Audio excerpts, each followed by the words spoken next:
Un hombre, tres mundos. Julio César en la Galia, enfrentando tribus implacables y alianzas traicioneras en Roma, mientras Egipto espera con un faraón exiliado y la joven Cleopatra desplegando su estrategia. La ambición, la política y la guerra marcan un instante histórico que cambió el destino de Occidente. Los tres mundos. Santiago Posteguillo, bienvenido. Encantado de estar aquí otra vez contigo. Pues un placer leerte y volver a escucharte. Tras Roma soy yo y Maldita Roma, vamos con un César más maduro. ¿Cómo influye su experiencia, sus vivencias previas a tomar sus decisiones y el liderazgo de esta etapa? Bueno, lo que vamos a ver aquí que la novela se sostiene sobre varios equilibrios, aparte de los tres mundos, ¿no? Que ahora hablaremos, ¿no? De Sí, Galia, Roma y Egipto. sí. Hay un equilibrio también entre lo público y lo privado.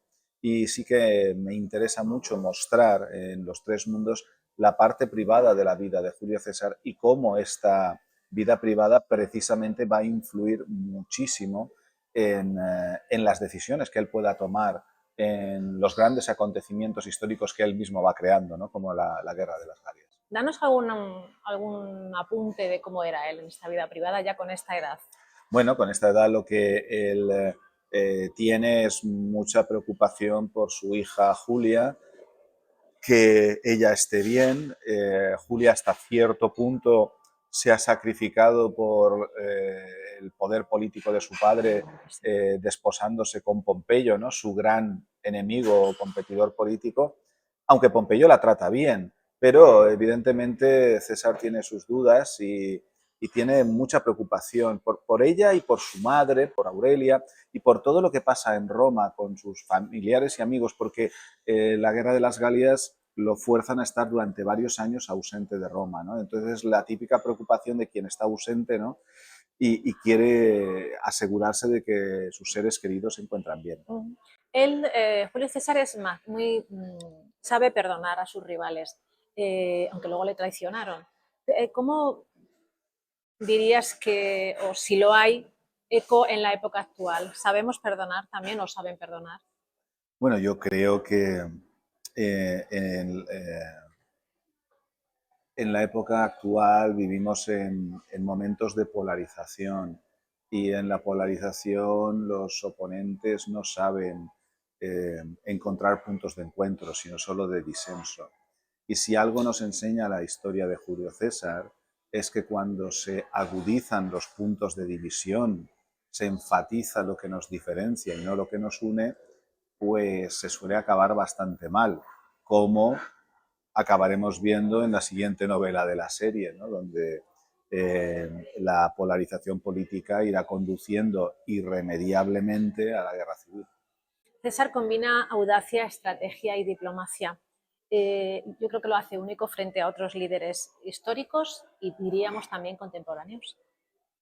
Bueno, lo que es muy peculiar de un líder como César es algo que era, no obstante, relativamente común en su época, y era que lo político y lo militar iba de la mano. Es decir, no que el político desde un despacho decidía cuestiones que afectaban luego a movimientos militares, sino que el propio político estaba integrado en esos movimientos militares. Esto lo que hace es que el político vea la guerra en primera línea, en toda su crudeza, y que pueda comprender eh, que sin duda alguna es una herramienta la guerra que ojalá no deba usarse nunca, ¿no? Pero que quien la ve en primera línea entiende que solo puede ser algo excepcional o solo debe ser algo excepcional, ¿no? Y esto, cuando en siglos posteriores las guerras se van decidiendo en despachos, incluso en la propia Roma, en la época imperial, con los emperadores que no iban a primera línea de combate, Sí. se toman decisiones demasiado a la ligera. Cleopatra, astuta, ¿de qué forma influye en el papel de César y en la política romana?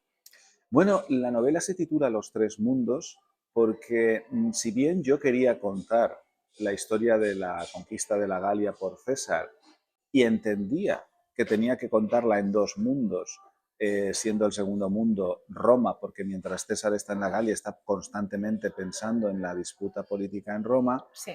Tengo una rebelión de un personaje que se llama Cleopatra, que introduje en Maldita Roma con su nacimiento y su infancia, pero que es un personaje que, como el personaje Augusto Pérez en la novela Niebla de Unamuno, que recordarás que se rebela contra el autor, ¿no? Sí, Y cierto. pues esto mismo es lo que hace Cleopatra conmigo. Se ha rebelado y exige páginas. ¿Y quién soy yo? ¿Quién soy yo, humilde juglar del siglo XXI, para negarle páginas a toda una Cleopatra, ¿no? Así que me he rendido, he decidido no discutir con ella, no entrar en una discusión que no iba a ganar y cederle un mundo. El mundo de Egipto entonces está incorporado y ella me ha hecho ver que realmente en esos 5 años del 58 al 53 antes de Cristo, la historia de Roma ya no se puede entender sin su interrelación con lo que ocurre en la Galia y con lo que ocurre en Egipto. ¿Cuánta licencia se ha tomado? Aunque acabas de decirme que la has dejado libremente porque no podías Sí. Con ella, insisto, ¿cuánta licencia o qué licencia más importante o más determinada? Bueno, hay una pequeña licencia inevitable para mí como lector apasionado en mi adolescencia de Asterix y Obelix. Sí.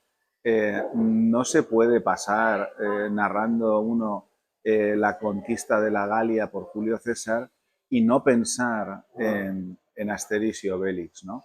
Así que va a ser bastante inevitable que el lector en algún momento perciba la presencia de Asterix y Obelix en algún pasaje de los tres mundos. ¿Quién no ha leído Asterix y Obelix ahora que lo traes aquí a la entrevista? Bueno, quiero decir, ¿qué recuerdos trae tan, sí, tan buenísimos. Interesantes y tan buenos?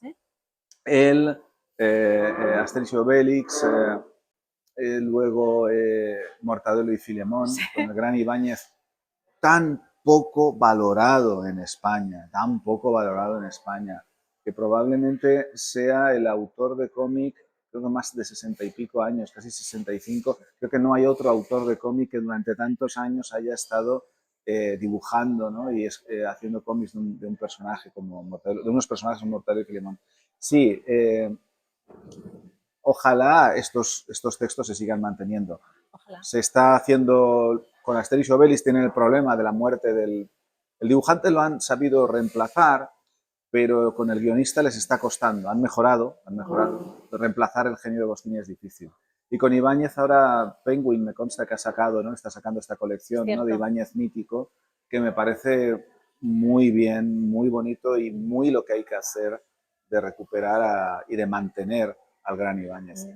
Del que yo me llevé la enorme felicidad, esto es una digresión, discúlpame, de que un día me dijeron en una feria del libro, no sé si esto te lo he contado otra vez, ¿no? Creo que no. Que Ibáñez quería comer conmigo. Anda. Y yo le pregunté, ¿por qué? Dice, porque le gustan tus novelas. Y bueno, creo que es una de las comidas así más bonitas que he tenido nunca, y una de las cosas más bonitas que me ha regalado el escribir estas novelas, porque claro, cuando yo estaba con él, a quien siempre le hablaba de usted porque me costaba hablarle de tú, decirle, es que no sabe usted lo importante que es para mí, lo especial que es para mí que usted, que tanto me ha entretenido toda mi adolescencia, ahora sea usted el que me diga que yo a usted le entretengo, ¿no? Fue muy bonito. Es bonito, es emocionante. Vamos con la conquista, con la Galia, que decías, y la estrategia militar. La conquista incluye Francia, Bélgica, Suiza, Países Bajos, partes de Italia y Britania. ¿Por qué es tan importante entender esta geografía? Y el sur de Alemania. Y el sur de Alemania. Muy importante, sí. Porque mientras que hoy día la palabra galo, ¿no?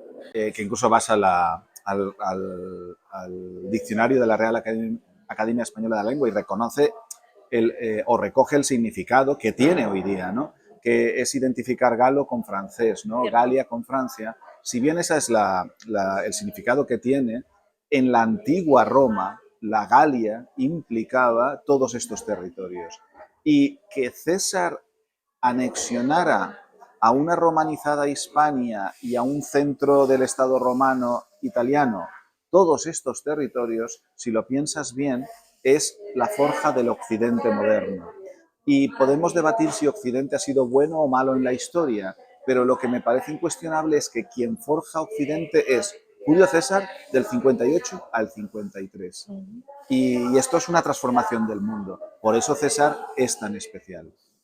Decíamos que César se enfrenta a tribus. ¿Qué tácticas se emplea para, bueno, pues para dominarlas? Bueno, una de las tácticas que va a emplear César es lo de la cuestión de dividir y vencerás. Precisamente jugará a dividir las tribus, que unas se alíen con él, quien se alía con él los premia y quien no, pues los margina, ¿no? Y termina hostigándolos o atacándolos si no se avienen a pactar con él. Y luego empleará la estrategia más inteligente de todas en cualquier guerra.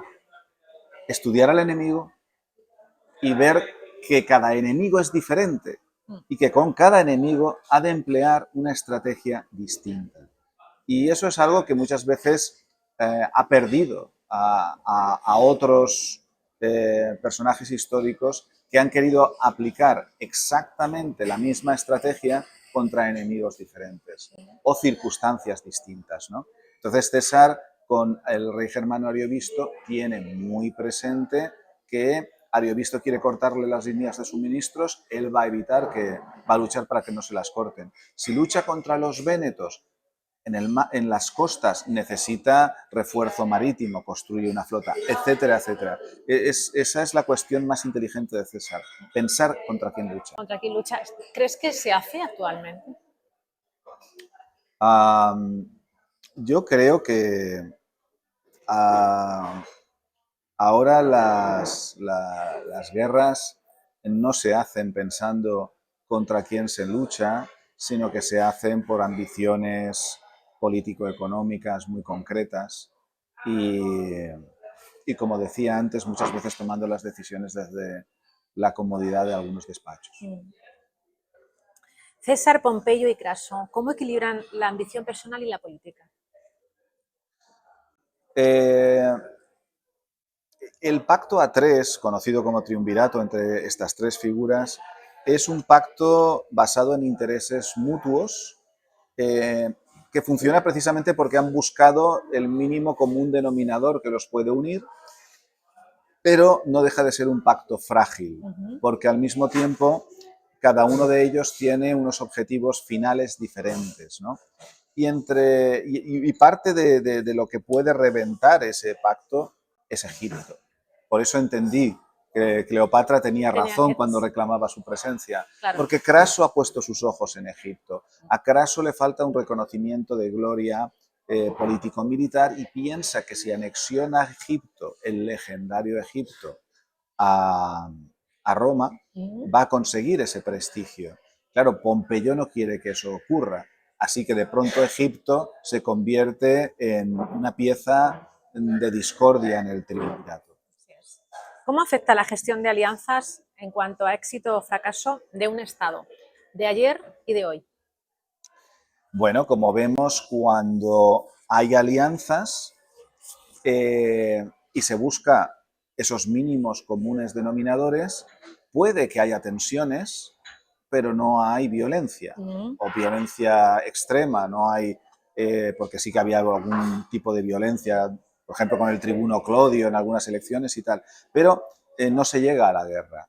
Cuando sistemáticamente se pone el énfasis en la división, al final vemos que en Roma se llegó a la guerra civil y lamentablemente eso es extrapolable a cualquier otro periodo histórico. ¿Su guerra era física, política y mediática? Era física en cuanto que era una guerra real, ya en la Galia o luego la guerra civil. Era política porque era por la lucha por el poder y era mediática porque César sabía, como sabemos hoy, que controlar el relato es muy importante. ¿Por qué si no dejó por escrito su versión? Bien. Sus comentarios sobre la guerra de las Galias, sus comentarios sobre la guerra civil. Porque él sabía que contarlo uno mismo es la mejor forma para que tu versión perdure en el tiempo. Construir el puente El Rin en 10 días, ¿lo consideras un acto de audacia o un genio militar?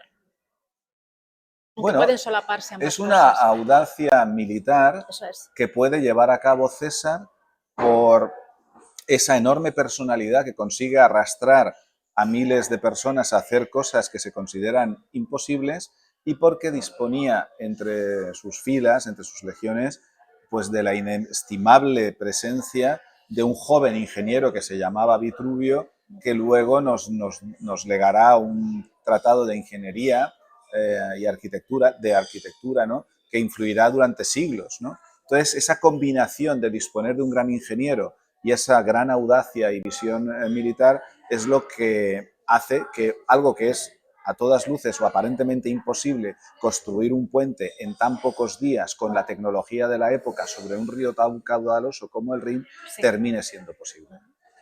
La transición de la independencia gala a Roma fue dura. Me vuelvo otra vez a la época actual. ¿Qué paralelos ves con cambios de hoy día, políticos actuales? Bueno, una cosa que me parece importante es hacer ver que Julio César, al contrario de lo que a veces se le suele... hoy día muchas veces intentamos evaluar a personajes del pasado con parámetros del presente, Sí. y no nos damos cuenta del contexto del pasado. César pudo ser violento con sus enemigos de la misma forma que sus enemigos lo eran con él en cuanto podían. De hecho, en los Tres Mundos vemos cómo aniquilan a legión y media en cuanto los galos pueden rodear a una legión y media que no cumple las órdenes de César, y por eso aniquilan a estas tropas. Pero César ni fue un dictador como lo entendemos hoy día, Bien. ni fue un genocida. No fue un dictador en la medida en que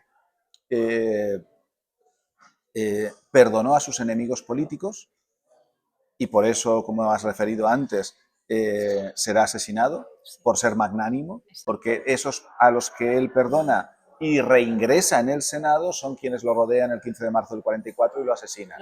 Luego no es un dictador como el siglo XXI. Y habría sido un genocida si, como en Estados Unidos, por ejemplo, no quedaran, ¿no? No hubieran quedado, en Estados Unidos apenas quedan indios en Norteamérica, porque realmente la política de expansión de los Estados Unidos hacia el oeste sí que fue genocida, mientras que la expansión de César por la Galia lo que quería era anexionar territorios que fueran ricos. Es verdad que la anexión fue dolorosa y muy dura y hubo muchos muertos por ambas partes, porque hubo quien se resistió, legítimamente, evidentemente, pero luego, cuando él ganaba, no imponía una eliminación de quien estaba allí, sino que llegó luego a incorporar a galos al propio Senado de Roma, porque lo que quería era la integración de la Galia en Roma. De hecho, es la primera vez que se integrarán senadores no itálicos en el Senado de Roma, lo cual demuestra que la intención no era aniquilar un pueblo, sino incorporarlo a Roma. Es discutible, claro, porque tú puedes argumentar que, bueno, el derecho tenían los galos, por supuesto, a permanecer independientes, pero no era, se puede criticar, evidentemente, ese deseo de César de extender la frontera de Roma al Rin, tampoco lo hacía por capricho. Los galos habían atacado innumerables veces a Roma, no lo justifico, pero lo explico. Se aliaron hasta con Aníbal para atacar Roma. Entonces los romanos tenían la cuestión de que preferían transformar esa Galia en una región aliada y romanizada que no supusiera un peligro para Italia, ¿no? Entonces, pudo haber violencia, pudo haber guerra, pero no había un deseo de eliminar esa cultura. De hecho, no se eliminó. Ahora que está tan de moda esta palabra, ¿no? ¿Cómo se vivía la vida cotidiana en Roma frente a los pueblos que ya estaban conquistados y qué reflejo tiene hoy también? La vida cotidiana en Roma... Frente a los pueblos que ya estaban conquistados. Un poco lo que acabas de decir, sí. Pero digamos los habitantes de ese pueblo, no la gente que... Bueno, lo que se vivía en Roma era con mucho interés qué es lo que pasaba en el exterior de Italia con todos esos ejércitos que Roma podía tener en Oriente, en Asia, tropas que podía tener en Egipto, cuando se envían, por ejemplo, las legiones de Craso para atacar Partia, qué es lo que le pasa a César en la Galia, todo eso era fuente de interés para el pueblo de Roma. Y quizá hoy día nos pasa lo mismo cuando en un país tienes tropas fuera de tu país, te interesa saber cómo están y qué es lo que pasa y qué es lo que hacen. Nosotros tenemos misiones con el ejército español en distintos lugares. Creo que recordar, no estoy al día exactamente, pero creo que tenemos tropas en el Líbano, ¿no?, de interposición. Creo que tenemos al menos algo de aviación en las repúblicas bálticas, formando parte de un sistema defensivo de la OTAN en las repúblicas bálticas para prevenir una posible agresión de Rusia. Y yo creo que hay mucho interés. De hecho, cuando ha habido algún problema con tropas españolas fuera, siempre es muy delicado, y eso le pasa a Estados Unidos constantemente. Por eso los políticos norteamericanos se piensan tanto, ¿no? Aunque a veces han hecho grandes intervenciones militares, se lo piensan. Bueno, mira lo que está pasando ahora con Trump y Venezuela, ¿no? Amaga, el presidente de los Estados Unidos está amagando, sí, pero no se levanta de pronto, y mira que es Trump, sí, pero no se levanta de pronto y lanza al Pentágono, ¿no? Está amagando. Como es imprevisible, vete a saber lo que hace, pero cualquier político que tenga poder militar se lo piensa mucho, porque en su país sabe que se van a preocupar por lo que pase con los compatriotas militares que se envían al extranjero. Decíamos al principio que muestras, o que es muy importante mostrar, conocer al menos la vida más íntima de Julio César. Debería ocurrir lo mismo en la vida actual, quiero decir. No me refiero a todo lo que estamos viviendo políticamente, cosas que se están descubriendo, sino conocer un poco más el lado humano. Bueno, yo creo que está bien conocer parte del lado humano de los grandes personajes o de los políticos. Está bien humanizar, porque uno de los procesos en los que se fundamenta la polarización es hacer o eliminar todo rasgo de humanidad en el oponente político.